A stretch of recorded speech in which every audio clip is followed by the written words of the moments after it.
Bonjour, je m'appelle Jean-Yves Liénard, je suis un peu avocat, malgré mon apparence juvénile depuis 42 ans. Je ne fais que du droit pénal depuis tout ce temps-là. Et avant de vous exprimer quelques idées peut-être sur cette profession, sur le vécu qui a pu être le mien, je souhaiterais que ceux qui souhaitent un jour devenir avocat lèvent la main, que je repère simplement quels sont mes amis dans la salle, vous comprenez ? Comme ça, si j'ai un blanc, je vais pouvoir me réfugier vers des regards amis. Voilà, maintenant ceux qui deviennent magistrats, afin que je puisse les détester, lèvent la main également. Bon, très bien, il y en a une là-bas, vous y repérez vous là-bas, ne vous inquiétez pas. Je ne vous perdrai pas de vue. Alors vous avez déjà pu voir ce qu'était la confraternité, ce qu'était l'amitié qui peut nous réunir au palais. Moi, voyez-vous, quand ces deux-là étaient là, je leur ai tenu compagnie en me disant peut-être ont-ils besoin de moi. À peine ai-je la parole que les voilà filés comme des lapins. Bonjour. Enfin, je vous en remercie. Cela étant, mon parcours de vie, moi, n'est pas très intéressant, encore que j'ai fait des études brillantes, j'ai réussi mon BEPC en trichant. Ensuite, je ne suis pas allé plus loin et je dois dire que j'ai travaillé, j'ai vendu des chaussures. L'époque où je travaillais, c'était l'époque des mini-jupes, ça avait un certain intérêt et puis la mode a changé, ça en avait moins. D'ailleurs, Madame la doyenne, vous serez très aimable de me faire une attestation tout à l'heure, disant que j'ai bien participé une fois dans ma vie à un amphithéâtre faculté. Pour mes enfants, c'est important. Pour mes enfants, c'est important. Donc, je suis avocat pénaliste depuis le début. Je n'ai jamais fait autre chose, très simplement, parce qu'on a eu la sagesse de ne rien me demander d'autre. Alors, voyez-vous, ce métier, tout à l'heure, on vous a dit qu'il était difficile, c'est vrai. Et moi, ceux qui ont levé la main en me disant « je veux être avocat », j'ai pour une certaine admiration, je vais vous dire pourquoi. Vous savez, tous les femmes et les hommes qui un jour sont montés vaillamment dans le Titanic, ce bateau insubmersible qui devait traverser les mers, ne savaient pas qu'ils allaient rencontrer l'iceberg. Vous le savez, vous montez quand même dedans. Bon, ça démontre peut-être un sens du jugement relatif, mais enfin, bon courage. Hein. On vient de vous dire, et Marceau vous l'a dit, il a eu raison, que ce métier était un métier extrêmement difficile, qui se paupérisait. Nous ne voulons pas numerus clausus, c'est une grave erreur, puisque l'on va faire malheureusement des kilomètres de gens qui seront des déçus de la chose. Alors, voyez-vous, que peut-on tirer d'une expérience comme la mienne? Tout d'abord, je ne vais pas vous faire le curriculum de ma vie, ça n'a pas, encore une fois, beaucoup d'intérêt, sinon pour vous dire quand même que j'ai dû peut-être plaider 700 ou 800 fois devant les cours d'assises, ce qui n'est pas rien, que si je devais me définir, je dirais que je suis un OS du droit pénal. J'ai défendu beaucoup de petits gens, j'ai défendu des gens un peu plus importants, un peu plus célèbres, dans des procès médiatisés, des procès parfaitement anonymes, et ce qui me donne peut-être un regard sur l'ensemble de la défense pénale assez complet. Alors aujourd'hui, voyez-vous, nous ne sommes plus beaucoup à faire cette histoire-là. Il y a mon ami Dupond-Moretti qui me fait une concurrence épouvantable. Il profite de son physique et de sa ressemblance avec Alain Delon dans du Guépard pour m'exclure des plateaux télévision. D'ailleurs, je n'ai pas la moindre envie d'aller.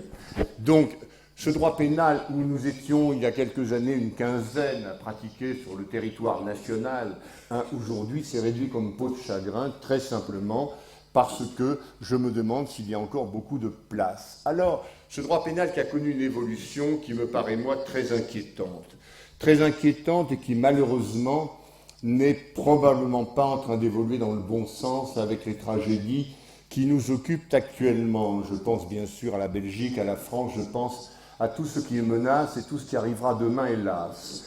C'est-à-dire que le tout sécuritaire est en train de prendre le pli, la statistique est en train de prendre le pli, aux dépens, je crois, des libertés publiques, des droits de la défense et d'une justice qui serait une justice qui permettrait à chacun de pouvoir totalement s'exprimer. Alors voyez-vous, quand je parle ainsi, c'est parce que, ayant vécu cette évolution, je me souviens qu'au début de ma vie professionnelle, on ouvrait 10-15% d'informations judiciaires. Aujourd'hui, je crois, c'est 4%. Si j'enlève les informations criminelles prévues par la loi, on ne peut pas les éviter. Voyez ce qu'il reste. Alors, voyez-vous, quand je vous disais que les libertés publiques m'inquiétaient un peu, c'est parce que tous ces textes que je vois s'additionner, s'empiler les uns sur les autres, et qu'ils ne me semblent pas aller ni les uns ni les autres dans le bon sens, voyez-vous, viennent restreindre tout cela. Alors, on va commencer, et autant vous dire de suite que j'aime autant que tout ça soit interactif, hein, vous allez me poser des questions. À ce propos, quand même une parenthèse. Hein.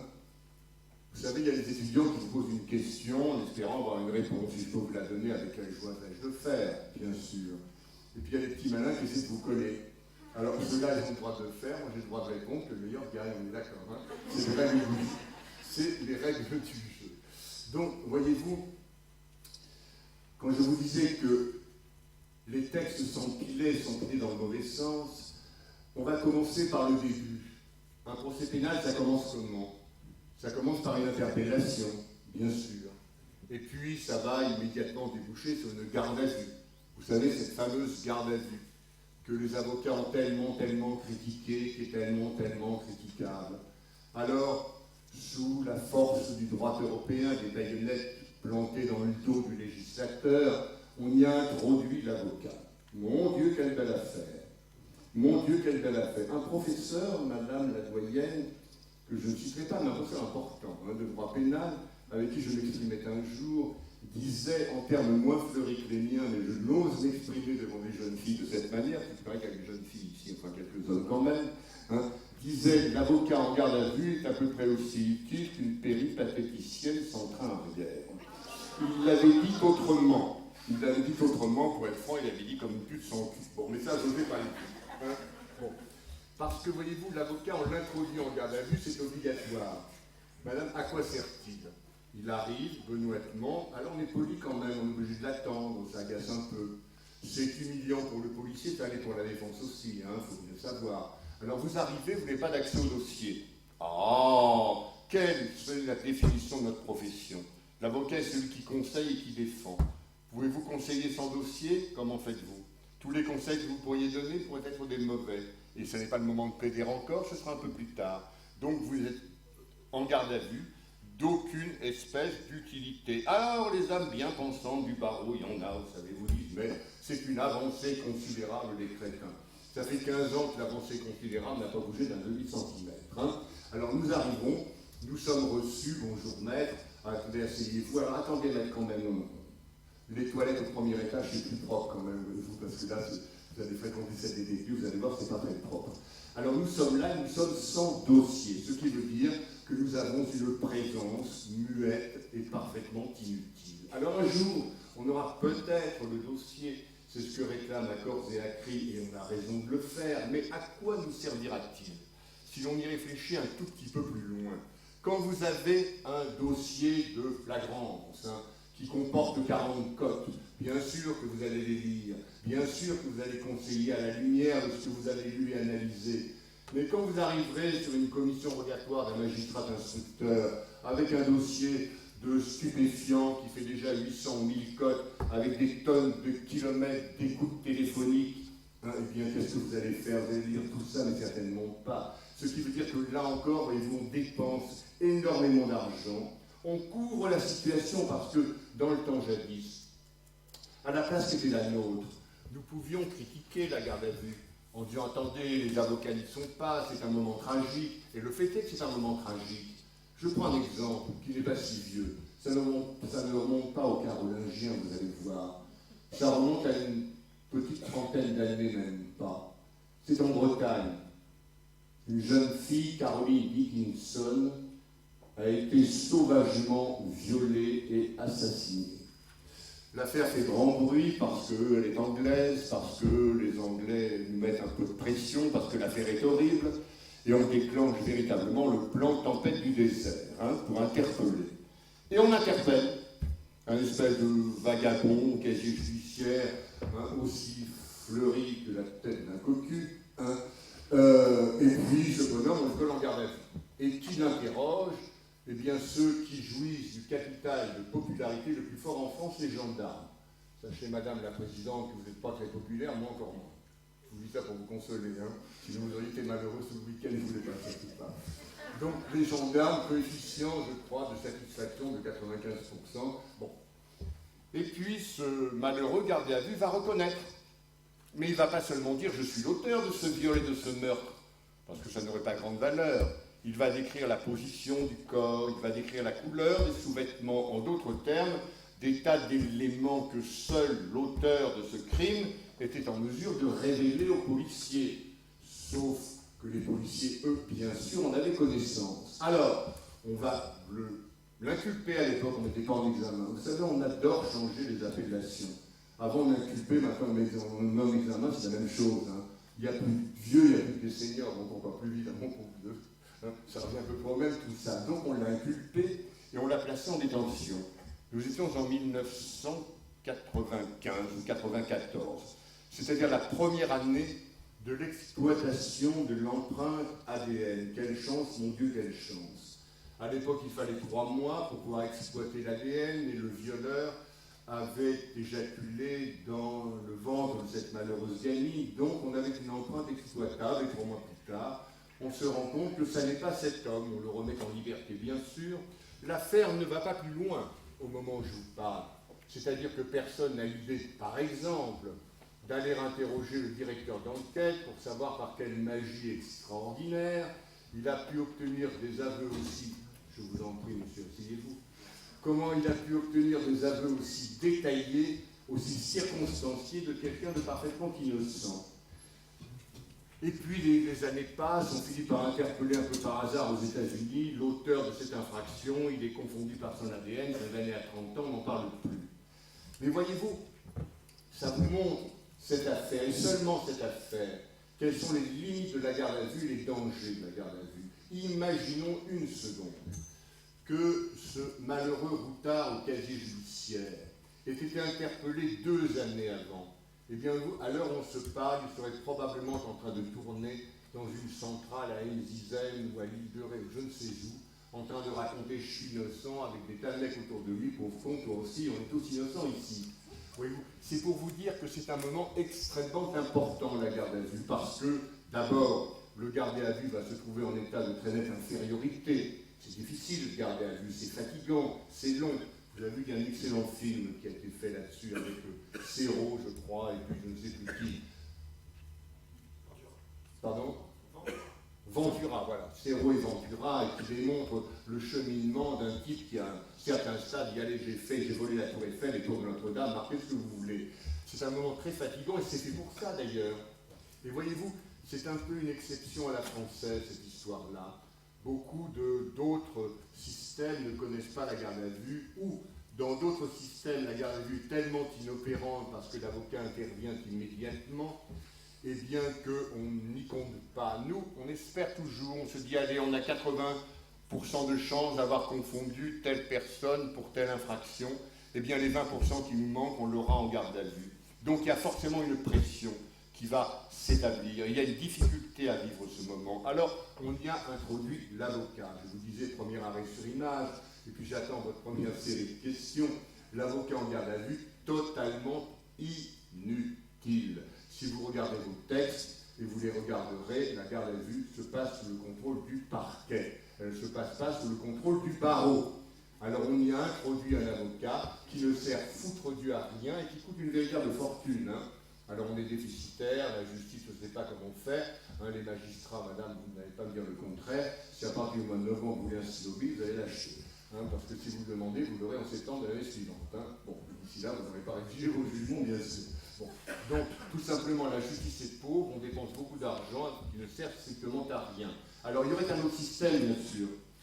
Moi, je vous le livre parce que je suis un praticien du droit pénal, et je pense qu'on pourrait faire tellement mieux, qu'il faut se donner la justice de nos moyens, de nos ambitions, c'est-à-dire que chacun retrouve son rôle premier, que le policier interpelle le suspect, dès le suspect d'interpeller, le rôle du policier s'arrête, et immédiatement nous rentrons dans le système judiciaire, avec les droits de la défense qui s'y accompliront, c'est-à-dire qu'on redonne aux magistrats d'instructeurs une valeur initiale. Actuellement, beaucoup de magistrats d'instructeurs n'ont qu'une valeur ajoutée extrêmement médiocre, ce qui fait qu'on a souvent parlé de les supprimer, et on n'a pas toujours eu tort d'ailleurs d'en parler, parce que la plupart du temps, ils se contentent d'administrer des commissions rogatoires et de refaire des confrontations qui ont déjà eu lieu en garde à vue, donc pas grand intérêt.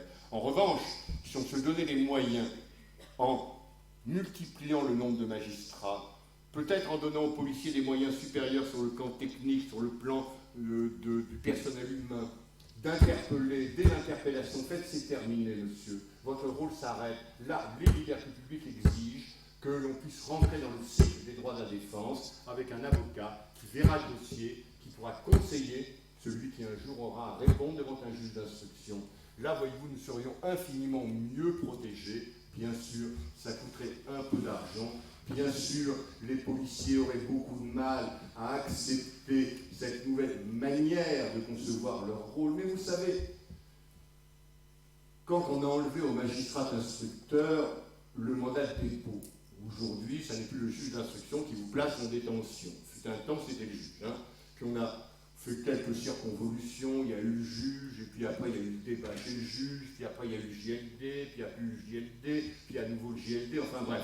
Tout ça fait l'objet de beaucoup de changements. Mais fut un temps, le magistrat instructeur gérait son mandat de dépôt. Et bien quand on dit, monsieur, ça n'est plus vous, beaucoup d'entre eux ont dit, mais ça n'est plus intéressant.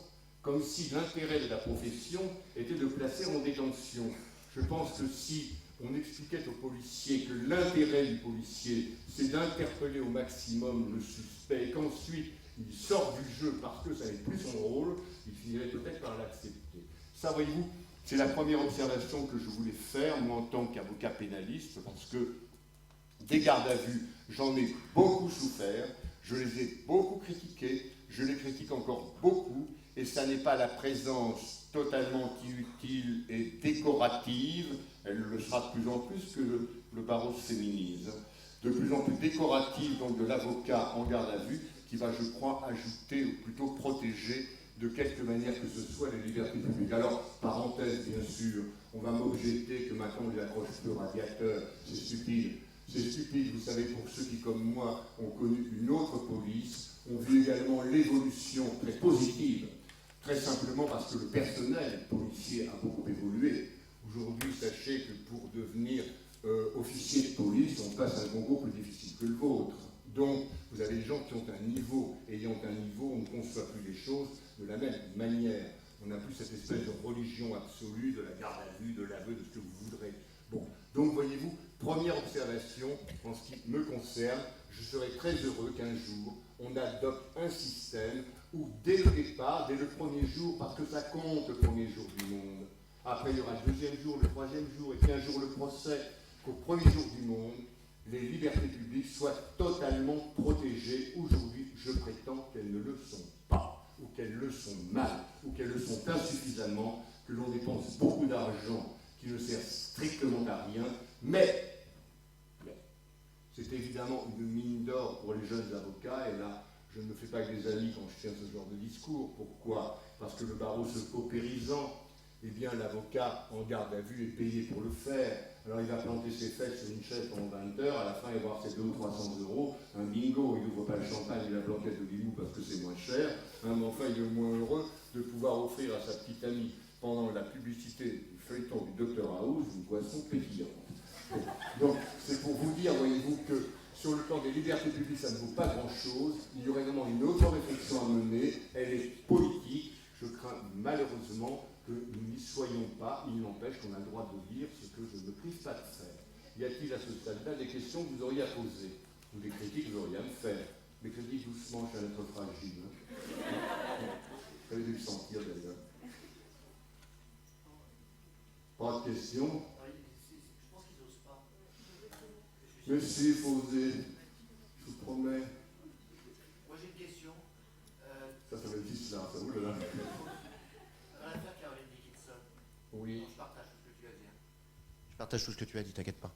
Mais il y a juste une chose. S'il y avait eu un avocat, même décoratif, il n'aurait pas avoué. Ça, c'est loin d'être aussi fait. Hein. Bon, parce que là encore, voyez-vous, pardonnez-moi, le barreau très inégalement représenté. Un avocat ne vaut pas un avocat. Il y a que les magistrats qui pensent que nous sommes fongibles. Bah, vous avez un avocat, monsieur Tabar, hein. Donc nous ne sommes pas fongibles. Il y a l'avocat d'expérience qui veut prendre en main en effet quelqu'un, et celui qui n'aura pas soit le courage, soit simplement qui sera trop timide pour le faire, ou trop inexpérimenté, ou qui ne prendra pas le risque, et qui sera totalement taisant. Or, c'est le cas de la majorité des avocats qui sont commis d'office en garde à vue, puisqu'il s'agit de jeunes avocats, et que malheureusement ce métier ne s'apprend pas en 2 jours. Vous savez, je pense que des gens comme moi qui ont eu l'immense chance de pouvoir se former à la lumière de centaines d'audiences, en écoutant les plus grands d'entre nous, en prenant la leçon, en y réfléchissant, et bien 10 ans plus tard, on devient un tout petit peu avocat. Je pense que ce n'est pas parce que vous avez prêté serment, que vous avez fait cette remarquable école du barreau, et que vous êtes lancé dans la nature, que vous êtes apte à faire ce métier qui malheureusement nécessite une expérience, un certain courage, un certain charisme. Donc, ce que tu me dis, ça peut être vrai, bien sûr, que si tu y es demain, tu vas dire aujourd'hui, monsieur, droit au silence, parce qu'aujourd'hui ça existe, à l'époque ça n'existait pas d'ailleurs, le droit au silence, mais que ça ne marchera pas forcément, et forcément à tous les coups. D'ailleurs, droit au silence, ça ne fait pas forcément policier, vous savez. Moi, je vais bientôt défendre une affaire à Nanterre, dont tu as peut-être entendu parler, c'est assez amusant, enfin, pas pour l'intéresser. Un type est gardé à vue par un officier de police. Il arrive là, le commissaire principal, le grand chef, là, bon. Il prend le gardé à vue, il prend l'avocat, et là, ils emmènent tout ça dans une pièce sombre et reculée du commissariat de je ne sais plus où. Et puis là, l'avocat dit à celui qui le défendait, monsieur, faites valoir votre droit au silence. Le commissaire prend l'avocat, il dit salope, il fait une grande baffe. Bon, l'autre sort, elle a la joue rougie, elle prend une photo de sa joue rougie. Le commissaire sort la cravate de travers. Bon, attendez, c'est anecdotique, je vous promets que je ne veux pas être dans l'exagération. Tous les commissaires ne frappent pas tous les avocats en garde à vue. Donc vous pouvez quand même y aller avec une certaine sécurité sur le plan personnel. Bon, mais c'est pour vous dire quand même, voyez-vous, que ce droit au silence, s'il existe, il n'est pas forcément toujours bien accepté de l'ensemble des intervenants judiciaires. Donc, garde à vue, est-ce que vous auriez des questions? Ça me plairait bien, ça me reposerait la voix. C'est sympa quand même, non?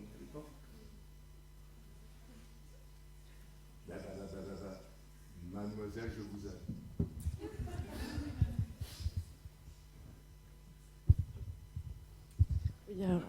Oui, désolée, j'interviens même si je suis une femme. Non, mais attendez, c'est bien que c'est une femme, c'est votre droit. Oui, bon. Je voulais vous poser une question par rapport à tout ce qui a été dit depuis le début. Vous avez parlé d'indépendance des juges. Cette indépendance est censée être garantie par le pouvoir exécutif, mais aujourd'hui on arrive à un phénomène où en fait les libertés ne sont plus garanties, où on accepte des écoutes pour condamner quelqu'un alors que normalement ça ne serait pas le cas. Vous, en tant qu'avocat, qu'est-ce que vous pensez de l'indépendance des juges et comment vous pensez qu'on peut la garantir aujourd'hui dans un contexte où aujourd'hui on réduit de plus en plus le budget de la justice et il y a d'autres complications qui entrent en jeu? Vous parlez d'indépendance des juges et des avocats, parce que les écoutes, en effet, c'est un arrêt d'il y a 3 jours, un arrêt absolument scandaleux de la Cour de cassation. Vous m'en parlez, vous faites bien de m'en parler d'ailleurs, sinon je vous crois bien que j'aurais abordé la question. Bon, vous aviez dans ce pays 3 secrets. Vous avez le secret de la confession, vous pouviez dire au curé ce que vous vouliez, secret médical, vous pouviez dire au médecin que vous aviez une maladie vénérienne sans qu'il téléphone à votre femme, et le secret d'avocat. Bon. Alors, on écoute un avocat qui parle à son client, là c'est Sarkozy et Herzog, bien entendu, c'est ce que vous pensiez, bien sûr. Bon, je comprends tout à fait. Et ces écoutes ont été contre toute attente, d'abord validées par la Chambre d'instruction de Paris, alors qu'on ne s'y attendait pas le moins du monde, puisqu'en un premier temps, la Chambre de l'instruction avait suspendu l'instruction du juge Thépaut qui en avait la charge. On s'est donc tous dit, ça va aboutir à une annulation. Non, pas du tout. On a annulé un tout petit bout qui mettait en relation Thierry Herzog et le bâtonnier de Paris. En se disant qu'on ne peut pas mettre le bâtonnier, on va se mettre le bâtonnier à dos quand même, ça on l'annule, mais le reste, on le valide. On espérait que la Cour de cassation allait casser cet arrêt, elle a validé. Avec, je crois, des réquisitions d'avocat général à la Cour de casse, je ne les ai pas tout à fait, mais de ce que m'a dit Thierry Herzog, motivé de cette manière, attendu que le secret professionnel s'arrête là où commence la délinquance. Alors il faut vraiment être vicelard pour rédiger ça. Il faut vraiment être vicelard, je vais vous dire pourquoi. Parce que si vous ne violez pas le secret professionnel, vous ne serez jamais au courant d'une délinquance, on est bien d'accord.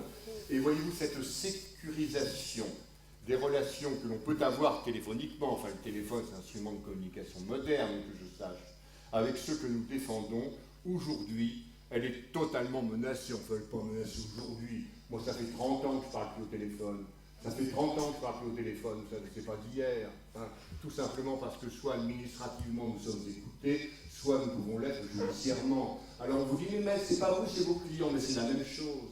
À partir du moment où un avocat intervient dans une conversation qui a trait, non pas un vol à main armée, mais a trait à la défense de quelqu'un, il n'est pas question de pouvoir en faire état en procédure. Ça me paraît quelque chose de totalement fondamental et le barreau se doit de réagir avec la plus vive énergie. Il réagit, mais pas assez fort à mon goût, hein, sur cette pratique, hélas, consacrée.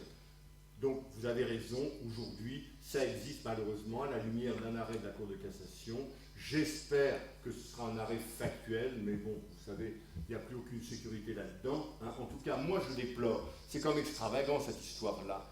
Quelqu'un me téléphone parce qu'il est à 400 km de chez moi. Maître, qu'est-ce que vous me conseillez pour ma défense? Ben, monsieur, je vous conseille quand même de reconnaître parce que vous êtes fait comme un lapin là-dedans, vous êtes fait comme un rat. Ah ben non, quand même, maître, je ne vais pas reconnaître. Bon, est-ce que ça peut être transmis à un magistrat, ça, qui pourrait le lire avant que vous n'interveniez? Attendez, on est chez les fous, là. Donc, très honnêtement, vous posez une excellente question. Moi, je vous donne la réponse qui est la mienne. Je suis profondément choqué par cet arrêt de la Cour de cassation. J'ai été profondément choqué par l'arrêt de la Chambre de l'instruction de Paris. Je trouve que ce secret est un secret qui doit être totalement et définitivement protégé, quand bien même viendrait-on m'objecter, et on peut le faire parce que là c'est parfois vrai, que certains avocats se comportent un peu comme des voyous, mais ça n'est quand même pas à la lumière d'exception que l'on va gâcher une règle qui est une règle, je crois, fondamentale, qui doit réunir le justiciable à son avocat. Ça vous va? En fait, c'était plus pour savoir si... Pardon? Non, mais c'était une très bonne réponse, mais en fait, je voulais plus savoir si vous pensiez que les juges aujourd'hui, étaient encore indépendants du pouvoir exécutif et de ce que veut faire le pouvoir exécutif. Parce que là, justement, les écoutes, ça a été un moyen de pression. C'est devenu un moyen pour réaliser le souhait de quelqu'un qui n'était ni magistrat... Vous savez, les juges indépendants, on en fait beaucoup d'histoire. Hein. Moi, j'ai assez peu vu. J'ai défendu dans des affaires sensibles. Je pense à l'affaire Tapi, à l'affaire Roland Dumas, je pense à de grands voyous. Bon, donc j'étais au cœur d'affaires sensibles où la tentation politique pouvait exister. J'ai assez peu vu d'intervention. En revanche, depuis des années, on nous parle d'accorder le statut du parquet sur celui du siège. Depuis des années, on nous dit demain ça va se faire, et demain ça ne se fait pas. Alors que le juge puisse être influencé par le politique au niveau du parquet, sans aucun doute, il est hiérarchisé. D'ailleurs, voyez-vous, regardez, vous avez cette validation d'écoute téléphonique Sarkozy. Que peut-il se passer? Je fais de la prospective, hein, je ne dis pas que j'ai raison. Je dis que c'est une hypothèse, mais une hypothèse qui n'est pas folle. Que peut-il se passer? Le juge Thépaut, en charge du dossier, est syndiqué au SM. C'est son droit le plus strict. Hein. Je ne suis pas là pour critiquer. Les syndicats ont leur rôle à jouer, même s'il y a le mur des cons. Si on avait fait, nous, le mur des cons dans la salle des avocats du barreau de Pontoise, je ne suis pas persuadé, monsieur le bâtonnier, que je ne sois pas en train de vous demander si la soupe est bonne en prison. Mais enfin, c'est une autre limonade, hein, si vous voulez bien. Bon. Donc, vous avez un magistrat qui est syndiqué, d'un syndicat de gauche, qui a appelé officiellement à voter contre Nicolas Sarkozy. Bon, là encore, peut-être son droit, peut-être pas. Je pense qu'on ferait mieux dans certains cas de se taire, mais c'est ainsi que ça s'est passé.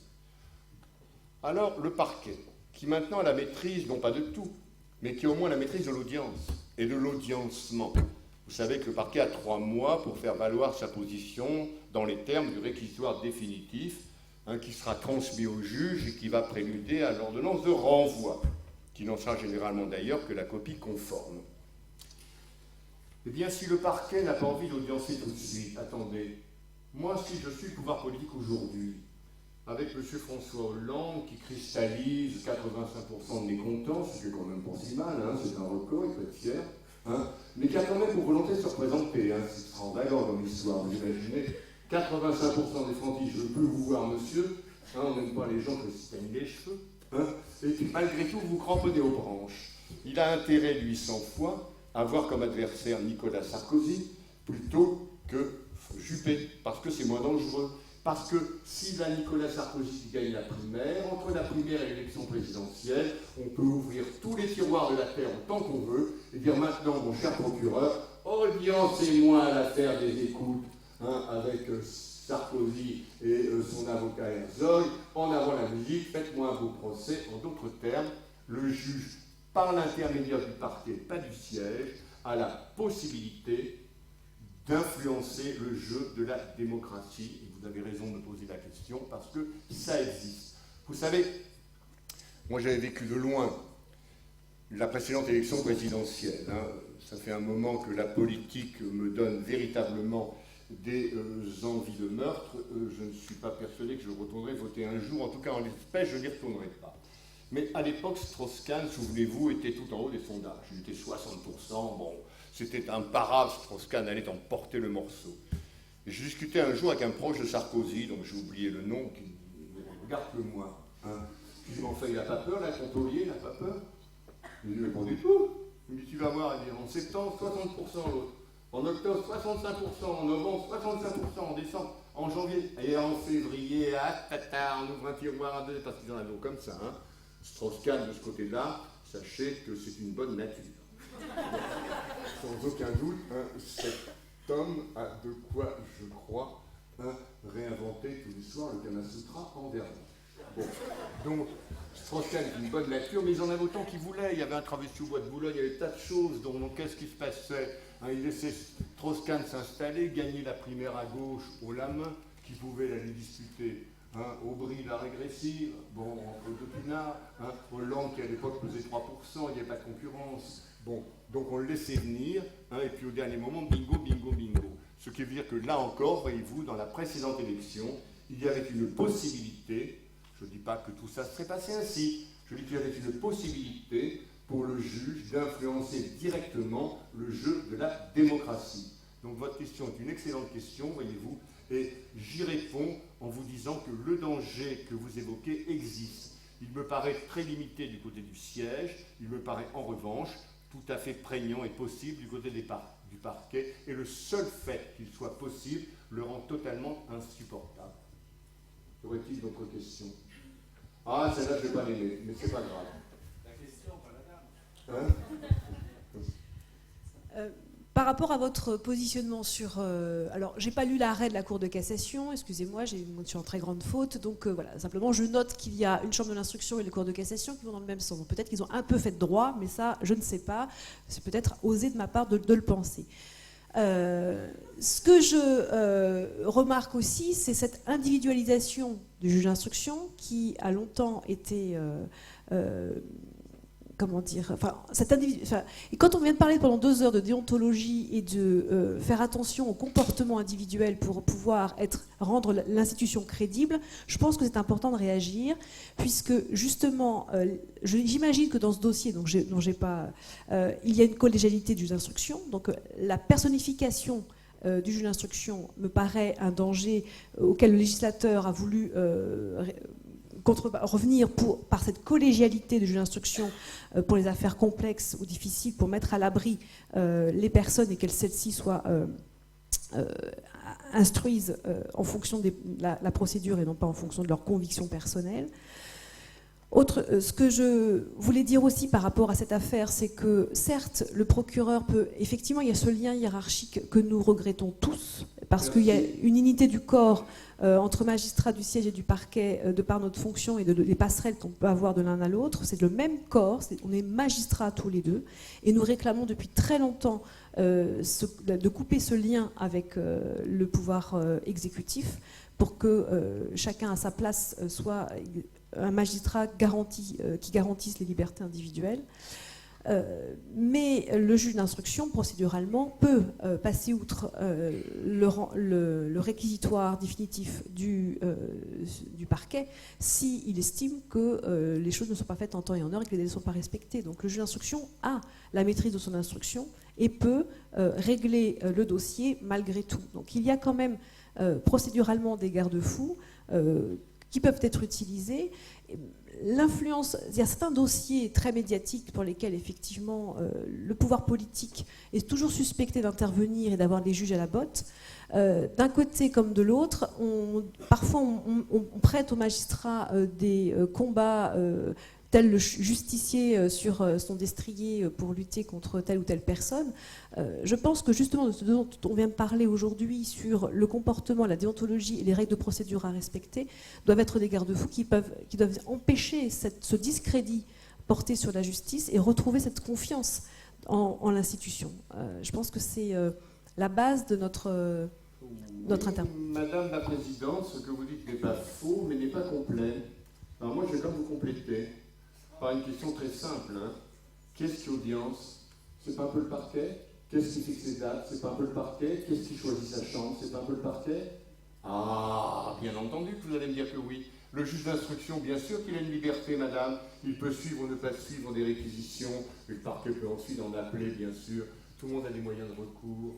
Mais ce qui est important dans la question que vous me posiez et la réponse que j'ai faite, c'est une chronologie, là, voyez-vous, qui va faire coïncider un calendrier judiciaire avec un calendrier politique. Et cette chronologie-là, le siège, en n'est absolument pas le maître. C'est le parquet qui en est le maître. Nous en sommes bien d'accord. Ce n'est pas le juge d'instruction qui va audiencer. Quand il a rendu son ordonnance de renvoi, ça lui échappe complètement. Voilà, l'affaire, elle est partie. Et c'est le parquet qui en prend en charge, qui va audiencer tel jour, telle heure, devant telle chambre. Avec le siège. Pardon? Avec le siège. Oui, madame, bien sûr, et l'ordinateur, on est bien d'accord, mais enfin, si le parquet veut garder ça 3 semaines sous 1 mois, 2 mois, 3 mois sous le coude, il garde sous le coude, on est bien d'accord. Bon, d'ailleurs, c'est extrêmement déséquilibré comme histoire. Imaginez que moi, avocat, je vous aime pas. Ça peut pas arriver, Bon, mais imaginez que je vous aime pas, je veux pas de votre chambre, moi. Et puis je vais là-haut, à Pontoise, je dis au substitut, dis donc, moi je veux pas cette chambre-là, elle est vachement sévère, j'en veux une autre. On va me demander si je suis pas un peu fatigué, s'il ne faut pas prendre des vacances. Or, le parquet, il peut le faire. Au nom de quoi? Ce déséquilibre. Alors là, voyez-vous, moi je ne vous répondais pas pour le siège, madame. D'ailleurs, je vous ai répondu pour le siège, que j'avais très peu de suspicions. Vraiment très peu de suspicions. Je ne dis pas que ça ne peut pas arriver, tout peut arriver dans la vie. Mais il y a là de véritables garde-fous, c'est vrai. En revanche, en ce qui concerne le parquet, il n'y a pas de garde-fou, je suis navré. Il n'y a pas de garde-fou. Or, le parquet a un rôle majeur dans une affaire comme celle-là, c'est qu'il a la date de l'audience, il a la chambre qu'il choisit. Voilà. Ces deux choses-là me permettent de vous dire que ça n'est pas supportable. Quand un calendrier judiciaire d'un candidat à la présidence, ou d'un candidat n'importe quoi d'ailleurs, va coïncider avec un calendrier politique, ce qui là va exactement être le cas de l'éventuel candidat Sarkozy, à la condition bien sûr qu'il franchisse le mur de la primaire, ce qui est loin d'être acquis. Voilà pour vous répondre, et voilà également pour vous répondre, madame. Voyez-vous, le siège, je ne le soupçonne pas. En revanche, il y en a d'autres que je pourrais peut-être soupçonner un peu plus. Oh, sans méchanceté, Oui, mais je pense qu'effectivement, c'est une revendication du corps des magistrats que d'avoir cet alignement du statut du parquet sur celui du siège. Ça, faut être d'accord, Et apparemment, c'est dans les tuyaux de représenter au Congrès une réforme à minima. Ça fait des années qu'on n'arrête pas de le dire. Pardonnez-moi, dans ce pays, on a un pays de bavards, on n'arrête pas de dire on va le faire demain. Mais je pense que les politiques... C'était dans le programme, voyez-vous, de Hollande. Oui. Bon, enfin, mais je pense que Taubira a été suffisamment... C'est le programme de Hollande, madame. Taubira a été suffisamment interrogé là-dessus. Le statut du parquet. D'ailleurs, voyez-vous, à telle enseigne qu'on vient de me dire, moi, une amie magistrate, que le nouveau garde des Sceaux, contrairement à Mme Taubira, redonnait des consignes écrites. Ce que Mme Taubira s'était interdit de faire. Bon, ce qui montre bien qu'il y a une reprise en main là, des parquets, comme on veut. Et là, je crois qu'on va clore la question parce qu'elle doit l'être, mais enfin, elle n'est quand même pas sans importance. Quand une démocratie peut voir le jeu d'une élection faussée parce que tel ou tel magistrat, qui est un magistrat subordonné, ça n'est pas un péjoratif ce que je dis, c'est comme ça, eh bien, peut en fausser le jeu en fixant une date d'audience, c'est pour une démocratie un sujet grave et inquiétant. Voilà. Bon, je ne vais pas aller plus loin sur le sujet, mais il fallait quand même le dire. Y aurait-il d'autres questions? Oui, bien sûr, madame. Oui, parlez fort parce que Marceau n'entend pas bien. moi qui suis sourd, tu rigoles. Oui, donc je ne sais pas du tout si vous vous occupez Pardon ? de ça, mais à propos des personnes qui reviennent de Syrie, par exemple, ou qui sont soupçonnées d'être des potentiels djihadistes. Donc je ne sais pas du tout comment ça se passe, s'il y a des avocats qui sont spécialisés justement dans ce nouveau... et je voulais savoir justement, est-ce que vous avez déjà assisté justement à des atteintes aux libertés individuelles pour des cas comme cela ? Ben, je vous réponds bien sûr que oui, vous aussi. Vous avez actuellement l'état d'urgence qui est proclamé. Bon, rassurez-vous, 90% des Français sont pour. Nous sommes tous traumatisés très naturellement par l'horreur de la situation que nous vivons en commun. Et puis, vous avez également l'assignation à résidence. Qu'est-ce qu'une assignation à résidence si ça n'est une lettre de cachet républicaine? Ça n'est rien d'autre. Vous n'avez pas d'avocat, on ne vous dit même pas ce qu'on vous reproche. On dit, allez bonhomme, dans la Creuse, tu pointes 3 fois par jour. Bon, donc bien évidemment, je suis moi aussi confronté à cette difficulté au plan des libertés individuelles, des libertés publiques. Alors, tous ceux qui reviennent de Syrie, ça pose un véritable problème, voyez-vous, malheureusement, que la justice ne peut pas résoudre. Pourquoi? Parce qu'un certain nombre de ces jeunes, que je connais, j'en ai défendu, moi, et un certain nombre, donc là je parle un peu en connaissance de cause quand même, tous ces jeunes peuvent être partis là-bas sous l'effet de l'euphorie, d'une illusion. Vous savez, si vous regardez bien les choses, vous allez pouvoir établir des points de comparaison entre la montée du Troisième Reich et puis Daesh. Le Troisième Reich, c'est quoi? C'est un drapeau rouge avec une belle croix gammée, ça a de la gueule, ça flotte au vent, des beaux uniformes, des défilés militaires, vas-y bonhomme. Daesh, c'est quoi? Un drapeau noir avec un truc blanc, des militaires dans des costumes tout neufs. Bon, ça peut être pour un gamin de 19 ou 20 ans qui n'a pas plus de culture religieuse que mon chat. Ça peut être un peu plus tentant d'aller pousser le chariot à la porte du Monoprix si encore il y est accepté. Donc beaucoup peuvent partir là-bas sous l'effet d'une illusion, sous l'effet d'une rancœur, parce que l'ascenseur social aujourd'hui, c'est même pas qu'il ne marche pas, c'est qu'il n'y en a plus du tout. Vous avez vu qu'on a régressé sur le nombre de fils d'ouvriers qui arrivent à l'université. Nous sommes véritablement dans une reproduction des élites. Et ça se multiplie. Donc quand vous êtes jeune, que vous êtes au pied de votre immeuble, de votre cage d'escalier, que vous êtes pris en charge par de belles idées auxquelles vous ne comprenez pas grand-chose, mais qui peuvent avoir la tentation de l'aventure, vous pouvez tenter de partir en Syrie, parce que la guerre théorique, la guerre sur ordinateur, c'est pas sanglant, ça fait pas mal cette histoire-là. On peut confondre les deux. Et parmi tous ces jeunes, quand ils sont confrontés à la réalité de la guerre, c'est-à-dire le sang qui coule, les hommes qui souffrent, peuvent avoir la volonté de revenir, et de revenir véritablement en disant « mais quelle erreur j'ai faite !» Seulement dites-moi, comment vous séparez le bon grain de l'ivraie? Comment vous faites? Parce qu'on peut aussi imaginer qu'on nous renvoie des dormants qui, sous la couverture de la repentance, vont se tenir prêts à l'action, puisque, paraît-il, d'après le ministère de l'Intérieur, mais je ne prends pas ces chiffres à la lettre de loin, il y aurait 5000 dormants en France. Même si on enlève un zéro, ça fait encore 500 quand même. Donc, voyez-vous, la grande difficulté, c'est que l'on va probablement condamner 4 jeunes sur 5 dans la plus parfaite injustice, condamnés à des peines de prison, qui sont de plus en plus lourdes, il ne faut pas faire d'illusions. Vous savez que l'opinion publique influence le juge, et c'est normal. Influence le juré d'assises, et c'est normal. Moi qui plaide beaucoup aux assises, je me rends compte que ça devient de plus en plus difficile. Il y a quelques dizaines d'années, nous allions aux assises pour gagner. Maintenant, on y va pour pas trop perdre.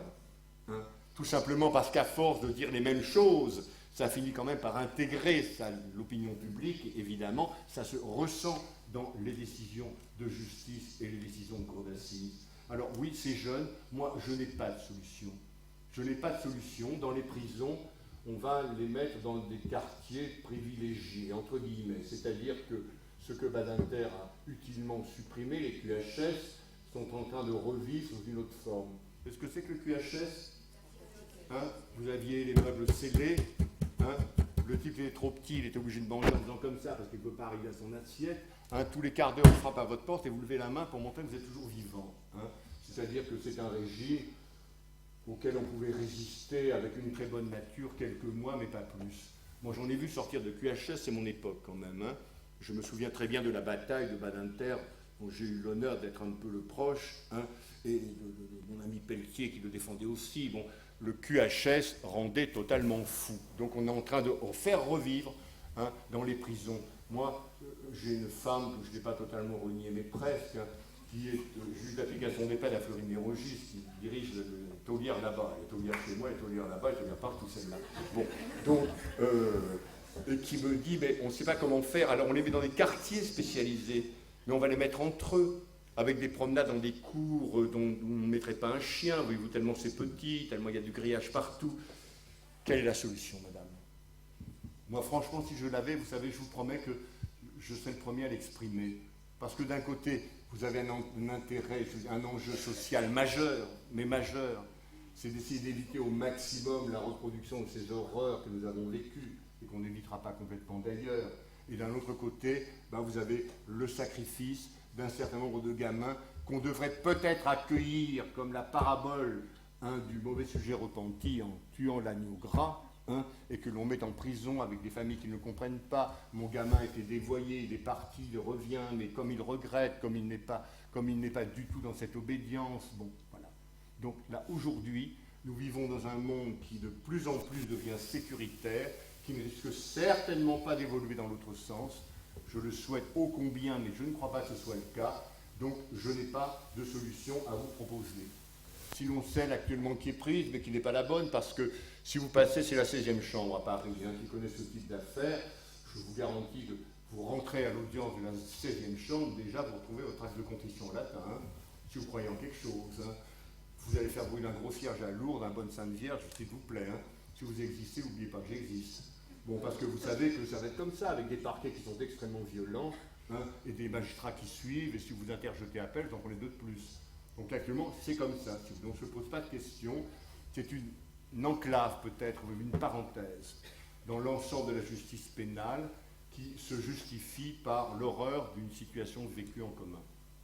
Je ne peux malheureusement pas vous répondre autre chose, et je le fais avec une certaine tristesse, et d'une manière assez désarmée. Merci. Sur la garde à vue, avant qu'on continue, vous m'accordez jusqu'à quelle heure? 6 heures, je crois. Hein, pardon?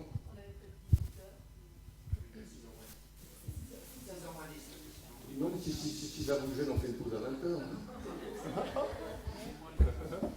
Donc, voyez-vous, la deuxième chose, là, j'ai fait peut-être un peu long. J'ai peut-être été un peu long, mais vos questions m'y ont incité, voyez-vous. On va donc essayer d'accélérer un tout petit peu le mouvement et d'aller à l'essentiel. Ce qui caractérise l'évolution de notre droit pénal, c'est probablement la volonté de juger le plus vite possible et à n'importe quel prix. Et je pèse mes mots. Regardez tous ces textes nouveaux. Là, CRPC, c'est-à-dire le plaidé coupable, pour parler plus français. Hein, ou un jour, un génie de la réflexion, probablement diplômé 3 fois de l'ENA et 2 fois de Normal Sup, hein, a dit « Oh là là, on va simplifier les procédures très simples. » Bon, il faut simplifier ce qui est facile. Hein. Donc, vous avez une procédure simple, il faut que tout soit reconnu, hein, et vous avez donc cette reconnaissance de culpabilité préalable. Hein. Bon, vous en parliez tout à l'heure, Madame la Présidente, en disant que c'est une tendance, bien entendu, dont tous les tribunaux usent et abusent. Qu'est-ce qui se passe? Allez, monsieur, je vous prends comme exemple. Ça vous gêne? Dans une seconde, ça va vous gêner, vous allez voir. Je vous prends comme exemple, monsieur, vous aviez 4 grammes d'alcool dans le sang, et vous avez eu un geste déplacé sur mademoiselle qui ne peut pas vous pardonner compte tenu de votre physique. Ça vous va toujours? Il ne faut pas aller plus loin. Hein. On fait une CRPC, vous reconnaissez les faits. Si vous ne reconnaissez pas, on ne peut pas le faire. Hein. Comment les choses se passent? Alors, c'est une procédure en 2 temps. Vous savez, comme la valse, il y a des temps. Premier temps, eh bien, vous allez passer devant un procureur qui va vous proposer une peine. Puis là, il y a un avocat qui est obligatoire, il faut être là, qui coûte des sous. Parce que si là, il faut le payer, l'avocat. Je vous garantis qu'une journée de permanence sera rapporter 800 000 euros. C'est pas dérisoire quand même, hein, donc il y a quelques volontaires. Donc vous avez un avocat qui est là, un procureur qui propose. Le procureur propose, monsieur, que vous soyez condamné compte tenu de la franchise que vous manifestez, de la bonne volonté à vous faire condamner, hein, va proposer une peine de 3 mois d'emprisonnement, monsieur. Vous avez un avocat qui peut discuter, parce qu'il paraît qu'on marchande, vous savez, comme le tapis, on essaie d'avoir un prix. Hein. Bon, l'avocat va dire, oh non, non, je vais me mettre ces 3 mois, comme ça, vous pouvez ne pas être d'accord. Si vous n'êtes pas d'accord, vous allez devant le tribunal qui va trancher. Maintenant, imaginons que le tribunal, de vous mettre 3 mois, vous en êtes 6, monsieur. Qu'est-ce que vous allez faire à l'avocat? Vous allez le poursuivre avec une fourche? Je vous garantis que le jeune avocat qui, une fois, va s'être fait prendre à ce piège d'une augmentation de peine par le tribunal en n'acceptant pas, en réalité, il est ligoté, comme un poulet qu'on va faire frire.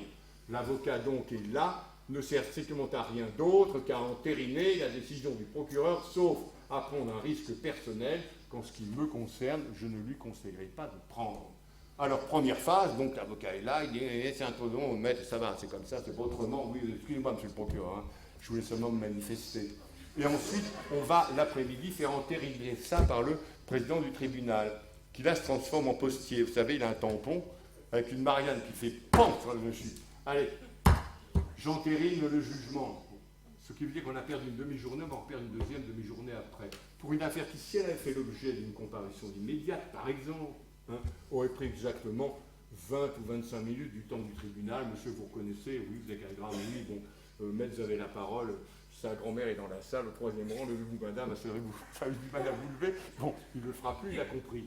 Donc, voyez-vous, une procédure parfaitement superfétatoire qu'on pouvait tout à fait éviter, hein, parce qu'on avait déjà l'arsenal qui le permettait. Et puis, voyez-vous, ces comparutions immédiates, qui aujourd'hui sont véritablement je dirais, le cœur de la procédure pénale. On n'ouvre plus d'informations, alors on envoie en comparution n'importe quoi. Moi, je plaidais à Reims, il y a 2 ou 3 jours, je ne sais plus, le temps passe si vite avec vous. Sentez ce que je dis, là. Sentez ce que je dis. Je plaidais à Reims pour les supporters de Bastia, qui se sont colletés avec... vous êtes corps, quand même, hein, qui se sont colletés avec les policiers. L'affaire était évidemment d'une grande simplicité, bien sûr. Hein. Il n'y avait que 15 supporters qui avaient été pris à partie par des jeunes gens de la BAC dans tous les sens. Il y avait des vidéosurveillances partout, il y avait des confrontations à faire. En avant, comparution immédiate, roule ma poule. Hein. Bon, voilà une affaire qu'on a plaidée jusqu'à 2h du matin. Hein, bien évidemment, c'est un véritable scandale de ne pas avoir renvoyé ces affaires à l'instruction. Mais il fallait faire de la justice en temps réel. Il fallait très vite que ces supporters comprennent. Résultat des opérations, du choix du procureur de Reims, qui n'est pas le bon. Le lendemain, à Bastia, ça a brûlé à Corté, il y a eu un bazar pas possible, il a fallu que Simeoni et Talamoni s'unissent main dans la main pour calmer le jeu. Hein, on a vécu une audience absolument surréaliste, on a fait des projections en pleine audience du bel ouvrage de ces policiers, on les voit taper comme des mules sur les jeunes. Bon bref, peu importe, voyez-vous. Pour vous dire que n'importe quoi aujourd'hui, on va en comparution immédiate, avec quand même ce terrible correctif. Je vous promets, madame, que vous voyez, je regarde ma montre. Vous savez, au prix où je l'ai payé, il faut qu'elle me serve, je vous le dis. Voilà. Je la mets là.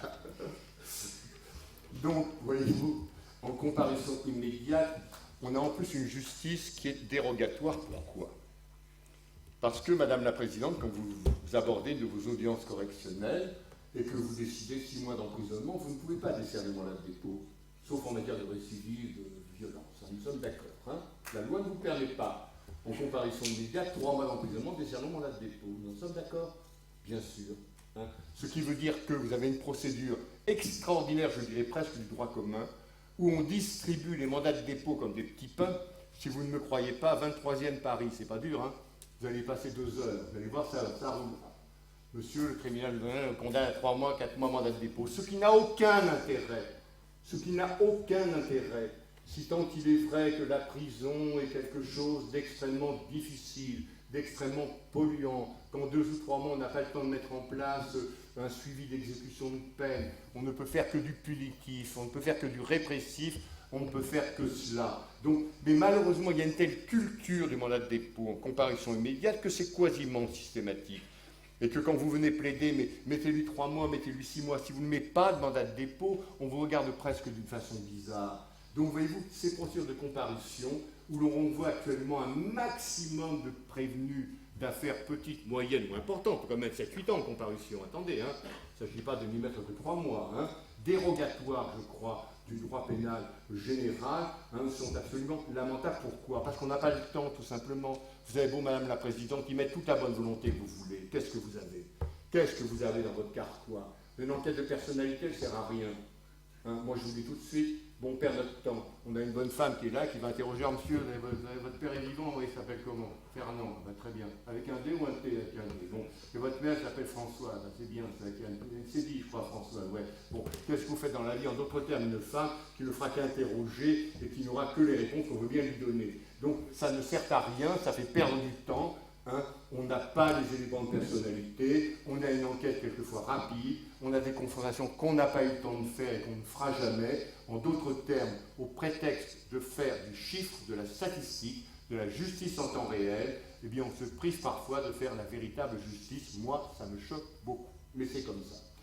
Oui, question?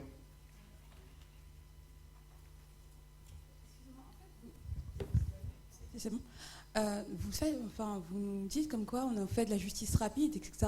Mais finalement, est-ce qu'on a vraiment le choix quand on voit le taux de détention provisoire qui est de plus de 50%, si je me souviens bien? Est-ce qu'on a vraiment une solution en face que de faire passer le plus vite possible les gens? Je sais que ça donne forcément pas un résultat satisfaisant, mais est-ce qu'on a vraiment une solution en face? Oui, madame, je vous réponds tout de suite, voyez-vous, que si l'on appliquait la loi pénale, et le magistrat est là pour appliquer la loi pénale, non? Je me trompe peut-être là. Bon. Si on appliquait la loi pénale, je crois qu'au moins 30% des détenus seraient libérés ce soir. C'est-à-dire, vous savez, vous avez les livres, vous allez apprendre les livres, là, c'est bien. Vous allez lire le droit, la détention provisoire, 138, 144, les critères de 144, le risque de pression sur les témoins, le risque de concertation, le risque, etc. Bon, dépérissement, ce que vous voulez. Et vous allez vous rendre compte que entre ce que vous apprenez ici à la faculté, que vous devez apprendre d'ailleurs, et le judiciaire quotidien, oui, il y a l'océan Atlantique, en réalité. Parce que la détention provisoire, on n'en applique pas les règles. Je n'hésite pas à le dire haut et fort, on n'en applique pas les règles. Vous avez des chambres de l'instruction qui sont des chambres d'entérinement. Vous avez 4% de réformation, et sur ces 4%, on prend en compte également tous les appels du parquet qui ne manquent pas d'intervenir de manière systématique à Paris dans à peu près tous les dossiers antiquinants. Donc, voyez-vous, si l'on appliquait très simplement la loi pénale, et non pas si on se disait « oh, mais l'affaire est grave, je vais singer, pardon, Madame la Présidente, je viens plus devant vous pendant les 2 ans qui viennent, je vous le promets. Bon, mais j'enverrai quelqu'un dira que c'est pas moi. Bon, si on appliquait la loi simplement, mais je vous fais une caricature d'une chambre d'instruction. Bon, attendez, chers collègues. Oui, chers collègues. Attendez quand même, bon, l'instruction a eu lieu, là, ouais. On a fait des confrontations, ouais. Bon, il a reconnu les faits, ouais, quand même, ouais.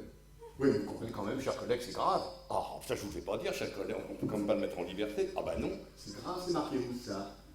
Dans vos livres, c'est marqué que le fait qu'une infraction soit plus ou moins grave, puis justifiée ou pas d'une détention, jamais de la vie. Il y a des critères précis que la loi prévoit qui sont là pour être appliqués, qui ne le sont pas. Donc, votre question, moi j'y réponds. Faut-il mieux mal appliquer un texte sur la détention provisoire en remplaçant ce dévoiement de l'application du texte par des comparutions immédiates qui sont malheureusement parfois, je ne dirais pas souvent, mais parfois, et ce parfois est déjà de trop, extrêmement dangereuse au plan des libertés publiques. Voilà, voyez-vous donc, d'un côté c'est mauvais, de l'autre côté c'est pas meilleur. Y aurait-il d'autres questions sur ce plan? Oui, madame. Moi j'ai une question. Est-ce que vous ne pensez pas justement que c'est un cercle vicieux? Ça je vais le dire, c'est bon pour ça. Est-ce que vous ne pensez pas que c'est un cercle vicieux dans le sens où à chaque problème sociétal qu'on rencontre, que ce soit des attaques ou autres, vous avez raison, on fait une loi. Voilà. Non seulement on fait une loi, mais en plus on reproche à la justice de libérer les gens. Mais vous savez, je vais vous dire, là vous avez quand même la presse qui a un rôle important et un rôle souvent très négatif.